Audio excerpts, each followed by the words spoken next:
So, you're looking to visit the Democratic People's Republic of Korea. Where do you start? Are you even allowed to visit? What's required before you get your Air Korea boarding pass to head over to Pyongyang's international airport? There's a lot of confusion and misinformation going around about this, so it's worth clarifying what you'll need, how you get there, and what there is to do. So, how do you go to North Korea? First off, let's clear up who can and can't visit. If you're South Korean, you can't visit. Since the closure of the Kumgangsan tourist region in 2008, it's been impossible for citizens of the Republic of Korea to enter the north without special permission. Secondly, those travelling on a US passport. If you're travelling on a United States passport, you won't be able to travel to the DPRK. Not because of any Korean laws, but because of US laws.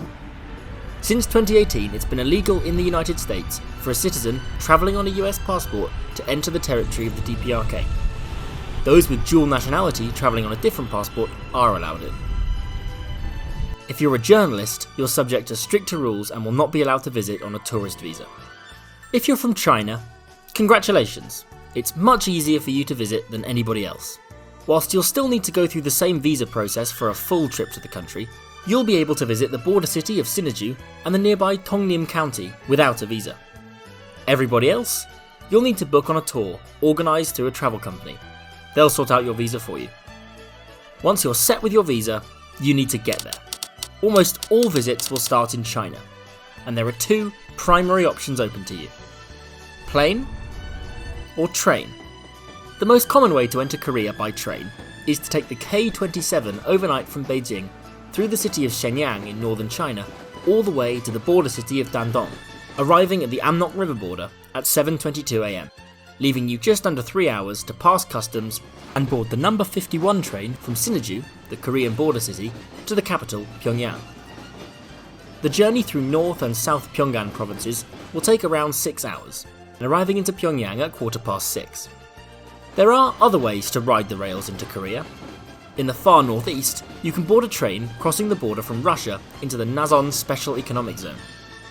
However, it's not possible to continue all the way to Pyongyang in this direction.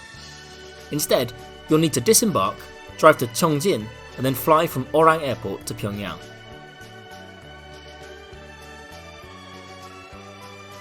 Which brings us neatly on to the other main entry route, the air.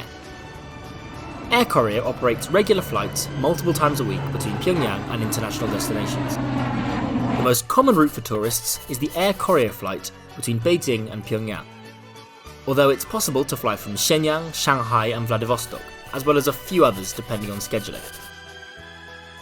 Taking off from Beijing, you'll be in the air for about an hour and a half before touching down at Pyongyang Sunan International Airport, just north of Pyongyang, before taking a drive into the city to your hotel. Before landing at the airport, or as you cross the railway border, just like any other country in the world, you'll have to fill in your arrival cards and customs declarations. Despite what you might think, these are pretty easy to fill in. Your basic entry-exit card just requires your details and the details of those who invited you. This is usually the Korean International Travel Company, although there are a good few other agencies operating foreign tourism. The second document to fill in is your customs declaration. Along with putting in your personal details, you must declare how much foreign currency you're entering with, as well as any notable belongings such as a phone, camera or laptop. You shouldn't panic about this form. All they're checking is that you leave with all the belongings you came in with, so make sure you're accurate in noting them down on the way in. Eventually, you'll arrive in Pyongyang, either by air or by land. It's a common misconception that tourists are limited to just a few areas around the capital.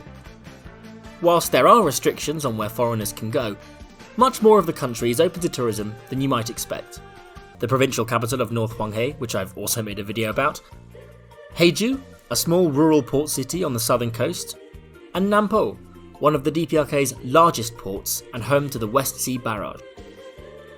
Further north, but still within easy reach of Pyongyang, is the city of Pyeongseong, a small satellite city and hub for science and technology, as well as Mount Myohyang or Myohyangsan, one of Korea's most beautiful regions and home to the International Friendship Exhibition, where presents and gifts from committees and governments around the world are displayed in a complex built deep into a mountain.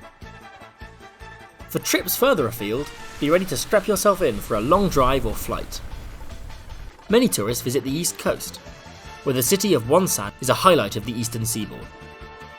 It's about 5 hours from Pyongyang by car, although it is possible to organise a charter flight into the brand new Kalma International Airport, built to facilitate tourists for when the Wonsan tourism project is completed, aimed at turning Wonsan into a tourist paradise. South of Wonsan is Kumgangsan, famous both in Korea and around Asia for its incredible natural scenery. You can stay overnight in one of the many hotels, or just pop down for a hiking visit. From Wonsan, it's also possible to visit the DPRK's second city, Hamhung. A major centre for industry, the city may not be as beautiful as Pyongyang, but it has its charms. For trips further afield, you'll need to catch a domestic Air Korea flight or charter a plane. It is possible to visit Mount Paektu and the recently renovated city of Samjeon on one of these flights. Paektusan is one of Korea's most important cultural sites. Birthplace of the mythic King Tangun, the mountain is an important part of culture both in the north and south. Furthermore, the nearby Paektusan secret camp is where the then General Kim Il-sung commanded his forces against the Japanese during the occupation of Korea by Tokyo, and the official birthplace of his son, the General Kim Jong-il.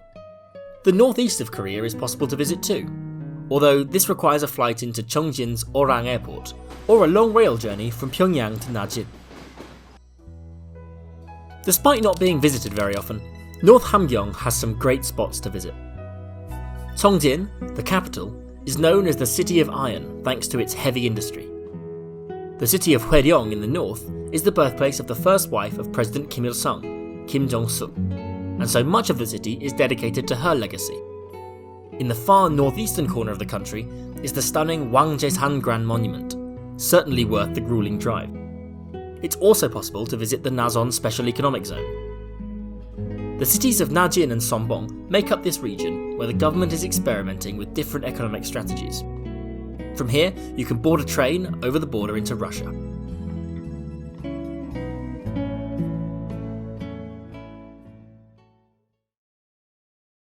So, as you can see, it's easier than you might think to visit the country, and there's more to see than just Pyongyang. However, if you are interested in checking out the must-see sites in Pyongyang, take a look at my Pyongyang Monuments video. If not, let me know what you'd like to see next. Thanks for watching.